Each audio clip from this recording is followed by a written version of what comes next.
সকলোকে স্বাগতম জনাইছোঁ।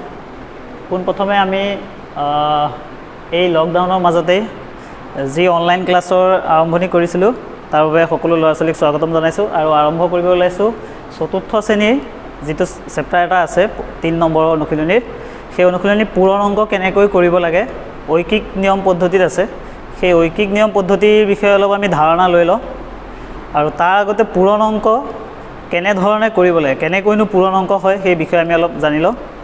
আমি চাওঁ, এতিয়া ধৰি লৈছোঁ আমি যোগ অংক কৰিবলৈ শিকিছোঁ। আগত আমি যোগ অংক এটাকে কৰিম, যেনে 2 + 2 + 2। ইয়াত তোমালোকে চোৱা, ইয়াত 3টা 2 আছে, 2 + 2 + 2। ইয়াত 3টা 2 আছে, 3টা 2 যোগ কৰিব দিছে। আমি যোগ নেতাৰ সহায়ত আমি যোগ কৰিব পাৰিম। 2 × 2 আমাৰ কিমান হ'ব? 4। আৰু সেই 4ৰ লগত যদি আমি 2টো যোগ কৰি দিওঁ তেতিয়াহ'লে আমি ইয়াৰ উত্তৰ পামগৈ 6, হয়নে? ইয়াত 3টা 2 আছে, 2 × 2 = 4, 4 × 2 = 6। এইটো হৈছে আমাৰ যোগ, এইটো হৈছে যোগ অংক। তোমালোকে যোগ বুলি ক'ব পাৰা, যোগ। এইটো হৈছে যোগৰ ধাৰণা, এইটো হৈছে আমি যোগ অংক কৰিলোঁ।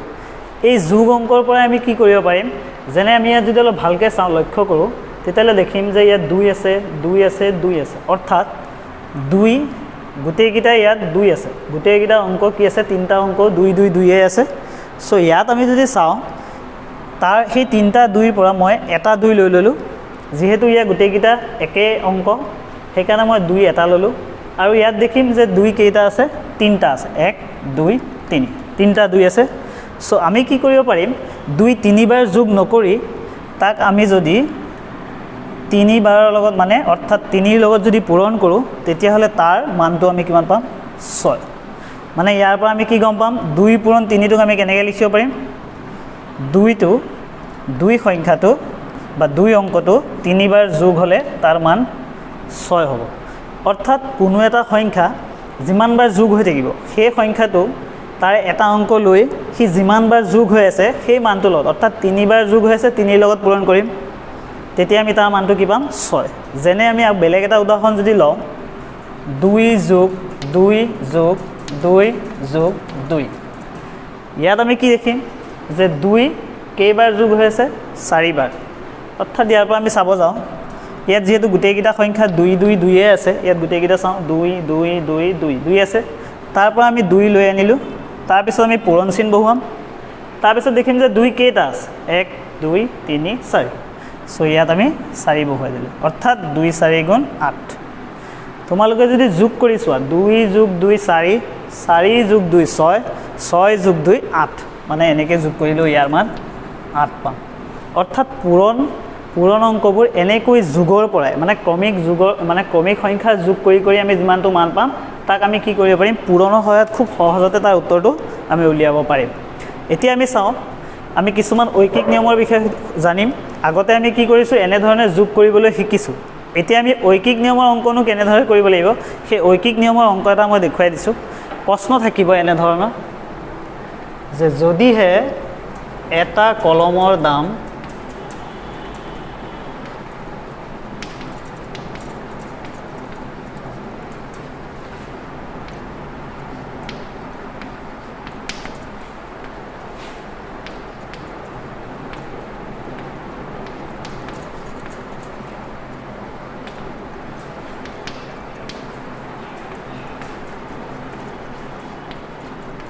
ইয়াত আমি প্ৰশ্নটো চাওঁ, এটা কলমৰ দাম 5 টকা হ'লে তেন্তে 6টা কলমৰ দাম কিমান? যদি এটা কলমৰ দাম 5 টকা হয় তেন্তে 6টা কলমৰ দাম কিমান? ইয়াত আমি চাওঁ যে এটা কলমৰ দাম কেই টকা দিয়া আছে? 5 টকা দিয়া আছে। এটা কলমৰ দাম 5 টকা, অৰ্থাৎ এটা বস্তুৰ দাম যদি 5 টকা হয়, আমি বস্তু কেইটা কিনিছোঁ সেইটো চাব লাগিব। আমি বস্তু কেইটা কিনিছোঁ? 6টা বস্তু কিনিছোঁ। অৰ্থাৎ আমি এটা বস্তুৰ পৰা আমি 6টা বস্তুলৈ গৈছোঁ, মানে আমাৰ বস্তুৰ পৰিমাণটো কি হৈছে? বৃদ্ধি পাইছে। সেইটো মনত ৰাখিবা। যেতিয়াই কোনো এটা বস্তুৰ পৰিমাণ, যেতিয়া আমি যাৰ মান উলিয়াবলৈ গৈছোঁ, যেনে 1ৰ পৰা মই 6লৈ বৃদ্ধি পাইছোঁ, নিশ্চয় তাৰ কি হ'ব? মানটো বাঢ়ি যাব। এটা বস্তুৰ দাম যিমান হ'ব, 6টা বস্তুৰ দাম তাতকৈ কি হ'ব? মানে অলপ হ'লেও বেছি হ'ব বা কিছু বেছি হ'ব। এটা বস্তুৰ দাম যিমান, 6টা বস্তুৰ দাম তাতকৈ অকণ বেছি হ'ব। চ' আমি এই অংকটো ঐকিক প্ৰণালীৰে কেনেকৈ সমাধান কৰিম? আমি প্ৰথমতে লিখি লওঁ যে এটা কলমৰ দাম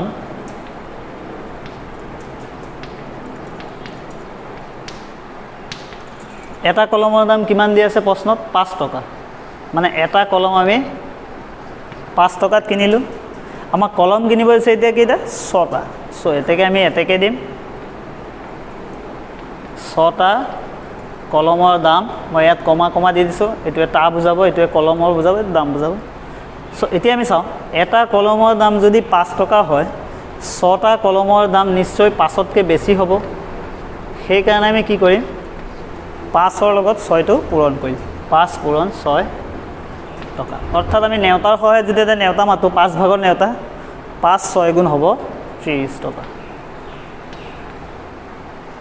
ইয়াত আমি দেখিলোঁ কি 5 পূৰণ 6 কৰিলে 30 মানে আমি পূৰণ নেওতা জানিব লাগিব পূৰণ অংক কৰিবলৈ হ'লে 5 6 গুণ 30 অৰ্থাৎ এই অংকটো আমি যোগৰ সহায়ত কৰিব পাৰোঁ কেনেকৈনো যোগৰ পৰা কি পূৰণলৈ কনভাৰ্ট হয় আমি চাওঁ ধৰি ললোঁ মই এটা কলমৰ দাম 5 টকা মানে এইটো এটা কলম এতিয়া তাৰ পিছৰ কলমটো আকৌ 5 টকা হ'ব মানে দুটা কলম 3 নম্বৰ কলমটোৰ দামো 5 টকাই হ'ব তিনটা কলম পালোঁ আৰু 5 টকা দোকানীক দিয়াৰ লগে লগে মোক 4টা কলম পাম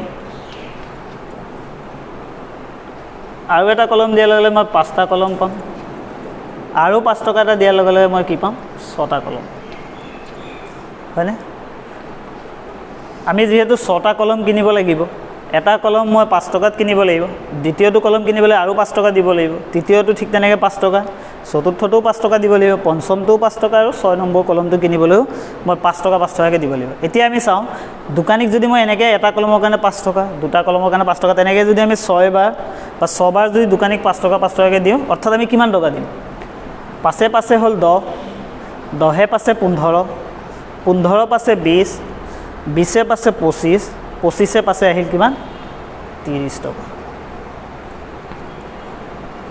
মানে আমি 6টা কলমৰ বাবদ কিমান টকা দিব লগা হ'ল 30 টকা দিব লগা অৰ্থাৎ যদি আমি এই অংকটো যোগৰ সহায়ত কৰিলোঁ হয় এনেধৰণে কৰিব লাগিলে হয় কিন্তু যদি আমি চাবলৈ যাওঁ এই যোগ প্ৰক্ৰিয়াৰে কৰিব গ'লে আমাৰ কি হয় অংকটো অলপ দীঘলীয়া হয় আৰু প্ৰতি ক্ষেত্ৰতে যে আমাক কেৱল এটা কলমৰ দাম 5 টকা তেনেকুৱা প্ৰশ্ন দিব তেনেকুৱা নহয় কেতিয়াবা ইয়াৰ মান বহুত বেছি বৃদ্ধি হ'ব পাৰে হাজাৰৰ ঘৰলৈ যাব পাৰে বা লাখৰ ঘৰলৈ যাব পাৰে তেতিয়া আমি যোগ পদ্ধতিৰে যদি কৰোঁ তেতিয়াহ'লে আমি বহুত দীঘলীয়া পদ্ধতিলৈ গুচি যাব লাগিব যাৰ কাৰণে আমি কি কৰোঁ সহজতে সেই যোগ প্ৰক্ৰিয়াটো নকৰি মানে ইয়াত কি আছে ইয়াত 5 আছে গোটেইকেইটা সংখ্যা ইয়াত 5 আছে ইয়াক আমি সহজতে তাৰ পৰা 5 লৈ লওঁ আৰু চাওঁ যে ইয়াত 5 কেইটা আছে মানে কিমান বাৰ আহিছে এবাৰ দুবাৰ তিনিবাৰ চাৰিবাৰ পাঁচবাৰ ছবাৰ আহিছে তাক আমি কি কৰিম 5 পূৰণ 6 অৰ্থাৎ 30 টকা এইটো আমি অলপ সহজ পদ্ধতিৰে কৰিব পাৰোঁ এনেকৈ আমি কি কৰিব পাৰিম ঐকিক নিয়মৰ অংকবোৰ এনেদৰে সমাধান কৰা হয় এই প্ৰশ্নবোৰ এনেকৈ কৰা হয় এটা কলমৰ দাম 5 টকা হয় তেন্তে 6টা কলমৰ দাম কিমান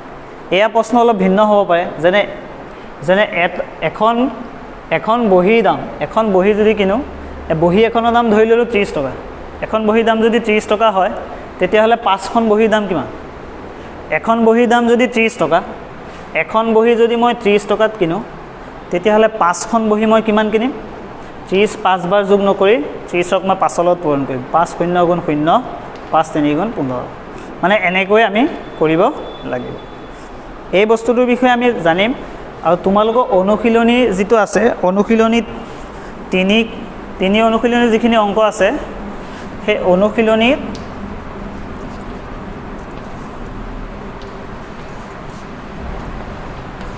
ক এই অনুশীলনীটো কিছু অংক মই কৰিবলৈ দিছিলোঁ 1 2 3 4 মই তেনেকৈ 4টা অংক কৰিবলৈ দিছিলোঁ সেই অংককেইটা ধৰণে সেই অংককেইটা কেনেকৈ কৰিব লাগিব মানে ঐকিক প্ৰশ্ন এনেকৈ দিয়া থাকিব সেইটোৰ ধৰণ মানে কেনেকৈনো নিয়ম অনুসাৰে কৰিব লাগিব এই পদ্ধতিৰে কৰিব লাগিব কিছুমানক মই দেখিছোঁ ডাইৰেক্ট এনচাৰটো লিখিছে 5 পূৰণ 6 সমান 30 সেইটো নহ'ব এনেকৈ লিখিত ৰূপত লিখিব লাগিব ঠিক তেনেকৈ আমি দ্বিতীয়টো প্ৰশ্ন লওঁ যদি আমি চাওঁ এখন ৰিক্সা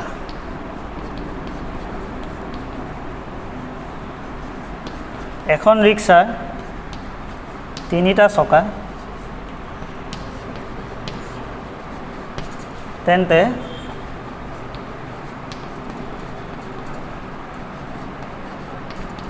6খন ৰিক্সা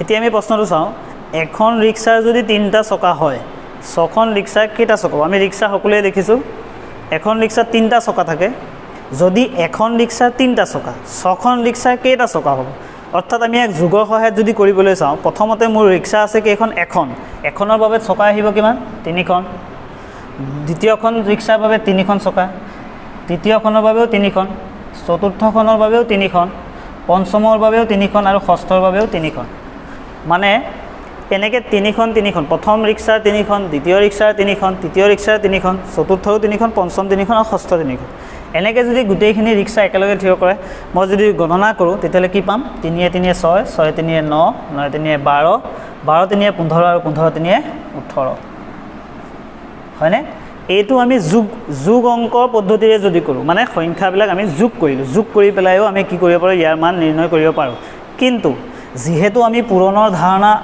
ইতিমধ্যে শিকিছোঁৱেই সেইকাৰণে এই অংকটো পূৰণ অংকৰ সহায়ত কৰিব লাগিব তোমালোকে এই অংকটো মই এই আগৰ উদাহৰণ এটা দেখুৱাইছোঁ এটা কলমৰ দাম সেই অনুপাতে ইয়াক কৰিবা সেই অনুসৰি তোমালোকে এই অংকটো মোক কৰি দেখুৱাবা এইটো এইকাৰণে আজি হোমৱৰ্ক দিয়া হ'ল আৰু বাকি যিবিলাক 3 ক অনুশীলনী প্ৰশ্নবোৰ আছে তোমালোকে কৰি মোক দেখুৱাবা যিখিনি নোৱাৰা সেই গ্ৰুপত মোক মেছেজ দিবা মই সেই অনুসাৰে তোমালোকক কৰি দেখুৱাবলৈ যত্ন কৰিম আৰু আকৌ পিছত লগ পাম পিছৰ ভিডিঅ'টোত তাৰ আগতে মই কৈ দিওঁ এই ভিডিঅ'টো মানে এনেধৰণে ভিডিঅ'সমূহ পাই থাকিবলৈ হ'লে আমাৰ ইউটিউব চেনেল যিটো আছে সেইটো আপোনালোকে সাৰ্চ কৰিবা SUVU